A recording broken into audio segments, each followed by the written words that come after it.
بسم الله الرحمن الرحيم. الحمد لله رب العالمين، والصلاة والسلام على سيد المرسلين وخاتم النبيين وعلى آله وصحبه ومن اهتدى بهديه واستنى بسنته إلى يوم الدين. أما بعد، معنا هذه المرة وفي هذه الحلقة إن شاء الله قصة رجل كان كريما يطعم المساكين، وكان هذا الرجل قد أغناه الله عز وجل وأعطاه من الجنان ومن المزارع ومن الخيرات الشيء الكثير، وكان كلما حصد ثماره أعطى جزءا منها للمساكين والفقراء، وفي أموالهم حق معلوم للسائل والمحروم.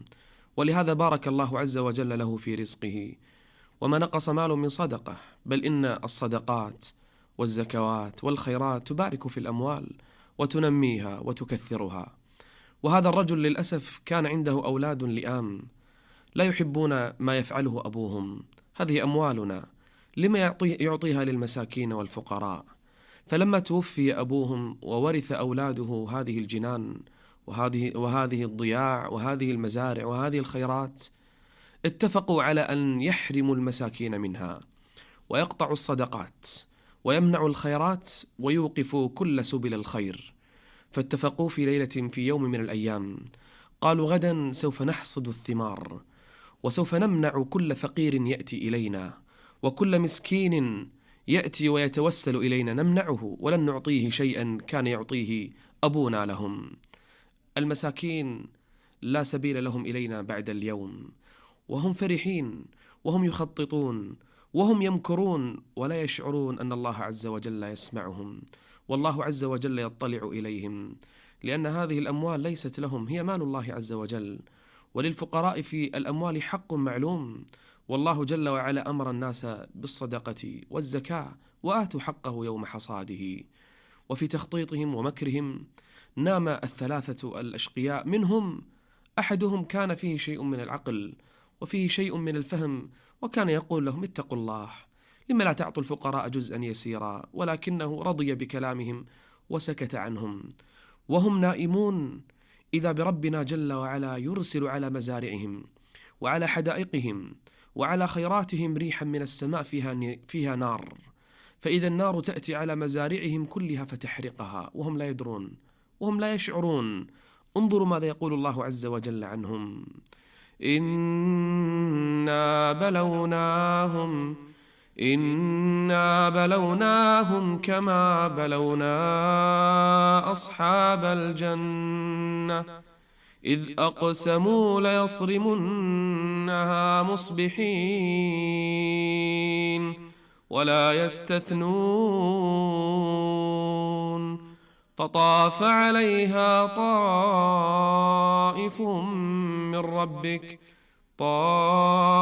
من ربك وهم نائمون فأصبحت كالصريم.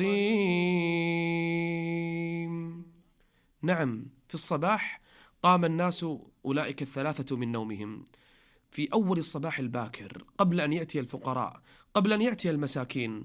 قالوا: لنذهب مسرعين إلى حرثنا، إلى مزارعنا، إلى حدائقنا، فنقطع الثمار ونحصد الثمار قبل أن يأتينا أي مسكين.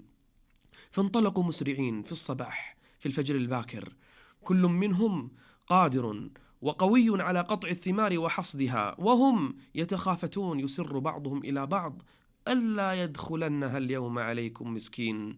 أبدا، بعد اليوم ما في مسكين يأتي إلينا وما في فقير. انتهى عهد المساكين، وانتهى عهد الفقراء، وانتهى عهد أولئك الضعاف والأيتام الذين يأتون إلينا. هذه أموالنا، هذه خيراتنا. الآن بعد أن نتعب وبعد أن نكدح وبعد أن نفعل كل هذا التعب طوال تلك السنين ننتظر الأموال، يأتي الفقراء هكذا بسهولة يأخذون أموالنا ويأخذون خيراتنا. انظر ماذا يقول الرب جل وعلا في وصفهم: فانطلقوا وهم يتخافتون. يقول الله عز وجل: انظر متى خرجوا في الصباح الباكر، فتنادوا مصبحين أن اغدوا على حرثكم إن كنتم صارمين، فانطلقوا وهم يتخافتون ألا